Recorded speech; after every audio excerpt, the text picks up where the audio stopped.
Hello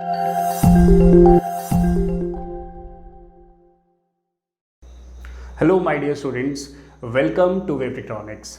आज हम लोग जो बात करने वाले हैं वो बहुत इंपॉर्टेंट फंक्शन के बारे में है और वो है हमारा प्रिंट फंक्शन। ये जो प्रिंट फंक्शन है इसके बिना आपके कंप्यूटर स्क्रीन पे कोई भी आउटपुट नहीं आने वाला। तो बहुत इंपॉर्टेंट फंक्शन है। जब तक आपके आउटपुट ही नहीं आएगा तब तक आप स्क्रीन पे देखेंगे क्या? आपने कोई प्रोसेसिंग करी, कंप्यूटर सिस्टम के अंदर प्रोसेसिंग होगी उसके सीपीयू के अंदर, अब उसका आउटपुट आपको स्क्रीन पे देखना तो है ही ना। अगर देखेंगे नहीं तो समझ क्या आएगा कि आउटपुट क्या है? उसके लिए हम लोग यहाँ पर यूज़ करेंगे प्रिंट फंक्शन। तो प्रिंट फंक्शन देखिए कैसे काम करता है। हम सिंपल स्मॉल लेटर्स में लिखेंगे प्रिंट और ब्रैकेट में आपको जो भी चीज़ चाहिए आउटपुट में वो आप लिख सकते हैं। तो अभी हम लोग उसको ब्लैंक छोड़ देते हैं क्योंकि मैं थोड़ा सा डिटेल में आपको थोड़ा समझाता हूँ कुछ चीज़ों को, फिर इसके बारे में और बेटर तरीके से जानेंगे। हम लोग क्या करते हैं, हम लोग समझते हैं कि यहाँ पर एक कोड है। फॉर एग्जांपल हमारे पास एक ए वेरिएबल है जिसके अंदर 10 रखा है, बी वेरिएबल है जिसके अंदर 20 रखा है, सी वेरिएबल है जिसमें लिखा हुआ है ए प्लस बी। अब देखिए मैंने सिंपल प्रोसेसिंग कर दी, ए की वैल्यू 10 हो गई, बी की वैल्यू 20 होगी, मैंने दोनों को ऐड कर दिया। लेकिन मैंने यहाँ एक कमांड नहीं लिखा है जिससे इसका रिजल्ट स्क्रीन पे शो हो। तो स्क्रीन पे शो करने के लिए हमें इसको आउटपुट में भेजना पड़ेगा। ये हमारी स्क्रीन है, तो आउटपुट में कब जाएगा? जब मैं यहां पर यूज करूंगा प्रिंट सी।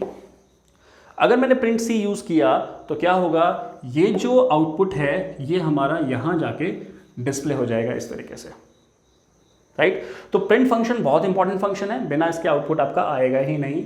हम लोगों को प्रिंट लिखना है और फिर यहां पर आपको आउटपुट शो करना है। यहां पर आप क्या क्या चीजें कर सकते हैं थोड़ा उसके बारे में जान लेते हैं। अगर मैं लिख देता हूं कि प्रिंट कर दीजिए ए बी सी, तो सिंपल लेटर्स हैं, इसका आउटपुट क्या आएगा? इसका आउटपुट आने वाला है ए बी सी इस तरीके से, राइट। अगर मैं लिख देता हूं कि प्रिंट कर दीजिए हेलो पाइथन, तो इसका क्या आउटपुट आने वाला है? इसका आउटपुट आने वाला है हेलो पाइथन। मतलब क्या है, आप इन्वर्टेड कॉमा में जो भी चीज़ें लिख देंगे वो कंसिडर की जाएंगी स्टेटमेंट्स। ये जो स्टेटमेंट्स होती हैं, चाहे इसका कोई मतलब हो या ना हो, जो इसके अंदर लिखा रहता है, दे सिंपल इंग्लिश सेंटेंसेज है, इसका कोई मतलब हो या ना हो ये बस उसको एज इट इज प्रिंट कर देगा।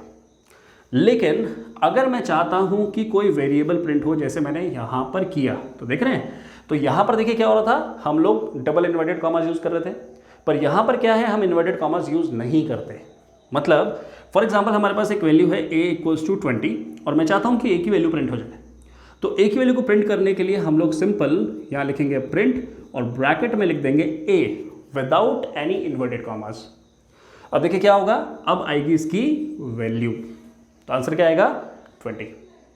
अगर मैं लिख देता हूं कि प्रिंट कर दीजिए और इन्वर्टेड कॉमा में अगर मैं a लिख देता हूं, जो बिगिनर्स होते हैं ना वो बेसिकली गलती कर देते हैं। मैंने कई जगह देखा है, कई सारे स्टूडेंट्स हैं हमारे जो इस तरह की मिस्टेक्स करते हैं। कोई दिक्कत नहीं है, बड़ी नेचुरल सी बात है, थोड़ा बहुत कन्फ्यूजन रहता है, बट ये टाइम टू टाइम अपने आप प्रैक्टिस के साथ क्लियर हो जाती है। तो हम लोग यहाँ ए लिखेंगे तो हमारे पास आउटपुट आ जाएगा ए। तो बहुत सिंपल सी चीज़ है। अगर आपको स्टेटमेंट लिखना है तो इन्वर्टेड कॉमा में लिखिए, अगर आपको वेरिएबल की वैल्यू प्रिंट करनी है तो उसको विदाउट एनी इन्वर्टेड कॉमा लिख दीजिए। अब यहाँ पर एक और चीज़ आती है, क्या हम इन दोनों चीज़ों को मिक्स कर सकते हैं? बिल्कुल कर सकते हैं।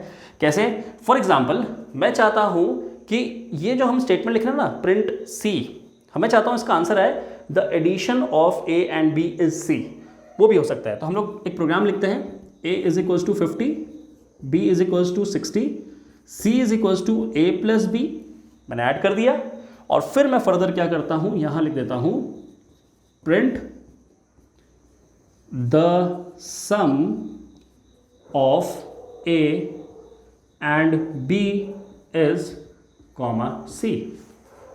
जिससे क्या होगा, पहले स्टेटमेंट प्रिंट होगा the sum of a and b is, comma करके c लिखेंगे तो इसका आउटपुट आ जाएगा। अब ये जो सारी की सारी कहानी है जो हम लोगों ने बोर्ड पे की है, अब करते हैं इसका ट्रायल हम लोग प्रैक्टिकली, क्योंकि प्रैक्टिकली नहीं करेंगे तो एग्जैक्टली चीज़ें समझ नहीं आएंगी। स्क्रीन पे चलते हैं, देखते हैं प्रैक्टिकली सिस्टम कैसे काम करता है। तो हम लोगों ने यहाँ पर अपना सॉफ्टवेयर ओपन कर लिया है और हम लोग यहाँ पर आज बात करेंगे कि प्रिंट फंक्शन किस तरीके से काम करता है। प्रिंट फंक्शन का बिहेवियर समझने के लिए हमें कुछ ट्रायल्स लेने पड़ेंगे कुछ चीज़ों के। तो चलिए एक करके स्टार्ट करते हैं। सबसे पहले देखिए प्रिंट को आप किस तरीके से लिखेंगे। आपको प्रिंट कमांड लिखना है सब कुछ स्मॉल लेटर्स में, कैपिटल नहीं होगा। अभी देखिए आप ये थोड़ा पर्पल जैसा दिख रहा है, अगर मैं कैपिटल कर देता हूँ तो कलर चेंज हो जाता है ब्लैक में। तो हमको इसको छोटा रखना है, स्मॉल लेटर्स में लिखना है। अब अगर मैं इन्वर्टेड कॉमा में कुछ लिख देता हूँ, जैसे मैंने लिख दिया यहाँ पर हेलो पाइथन, तो अगर मैं हेलो पाइथन लिख देता हूँ तो ये एक स्टेटमेंट बन जाता है। जब भी ध्यान रखिएगा, जब भी इन्वर्टेड कॉमा में कोई चीज़ रहती है तो उसको हम लोग स्टेटमेंट कंसिडर करते हैं। और अगर मैं इस प्रोग्राम को रन करूँ तो सबसे पहले सेव करने के लिए मेरे को बोलेगा, उसको मैं सेव कर देता हूँ किसी नाम से। और ये देखिए तो आउटपुट क्या आएगा, हमारा आउटपुट आएगा as it is hello Python. मतलब चाहे आप इन्वर्टेड कॉमा में कुछ भी लिख देंगे ना, वो वैसा का वैसा उसका आउटपुट आ जाएगा, चाहे उसका कोई सेंस बनता हो या ना बनता हो। अगली लाइन में अगर मैं प्रिंट लिखता हूं तो मैं लिख देता हूं कि वी आर लर्निंग पाइथन। तो देखिए क्या होगा, पहला जो स्टेटमेंट है वो पहली लाइन में आएगा और अगला स्टेटमेंट नेक्स्ट लाइन में आने वाला है। तो प्रोग्राम को फिर से रन करते हैं। ओके किया, ये देखिए तो बाय डिफॉल्ट क्या होता है, जितनी लाइन्स हम लोग लिखते जाएंगे उतनी next next next next line में वो ऑटोमेटिकली प्रिंट करता रहेगा, राइट। अगला है अगर मैं कोई वेरिएबल कंसिडर करता हूँ, तो इस बार हम लोग एक वेरिएबल कंसिडर करते हैं। वेरिएबल देखिए कैसे बनाएंगे, a इक्वल्स टू मैंने 10 ले लिया। अब अगर मैं प्रिंटिंग करता हूँ 10 की, तो 10 कैसे लिखेंगे। देखिए हम लोग सिंपल एक तरीका है, हम यहाँ पर a को प्रिंट कर दें। तो अगर मैं a को प्रिंट करता हूँ तो ये क्या करेगा, इसकी वैल्यू प्रिंट करेगा। हमने देखो a को कैसे लिखा है, बिना इन्वर्टेड कॉमास के लिखा है, तो ये क्या करेगा, इसकी वैल्यू को प्रिंट करेगा। रन करते हैं एक बार, देखते हैं आउटपुट क्या आता है। ये देखिए तो आउटपुट क्या है हमारा, output is 10, right, output is 10। But अगर मैं इसको इन्वर्टेड कॉमास में लिख दूंगा तो क्या होगा, प्रोग्राम को रन करते हैं फिर से and C output is A, right. तो इस तरीके से हमारा जो प्रिंट कमांड है वो काम करता है। अब यहां पर एक और चीज है, अगर मैं सपोज करिए दोनों चीजें जो कि एक स्टेटमेंट और एक वेरिएबल, दोनों चीजों को इकट्ठा में प्रिंट करना चाहता हूं तो कैसे किया जाएगा उसको भी समझ लेते हैं। तो फॉर एग्जाम्पल मैं लिखना चाहता हूं the value of A is 10, तो हम कैसे लिखेंगे, हम लिखेंगे the value of A is, comma लगाया जाएगा और फिर ए लिखा जाएगा। तो इससे क्या होगा, इससे ये होगा सबसे पहले प्रिंट होगा the value of A is और आखिर में आएगा ए की वैल्यू। तो अगर प्रोग्राम को रन करेंगे देखिए क्या होता है, ये देखिए तो क्या आउटपुट आया, the value of A is 10, right. अब देखते हैं कि प्रिंट फंक्शन और किस तरीके से काम करता है। तो अब हम लोग बात करेंगे एक बड़ी इंपॉर्टेंट चीज के बारे में। देखिए मैं यहां पर लिख देता हूं हेलो और नेक्स्ट लाइन में मैं लिख देता हूं पाइथन। अगर मैं इस प्रोग्राम को रन करूंगा तो आपको मालूम है कि दोनों जो स्टेटमेंट्स हैं वो दूसरी दूसरी लाइन में आने वाले हैं, मतलब पहली लाइन और फिर सेकेंड लाइन में आने वाले हैं।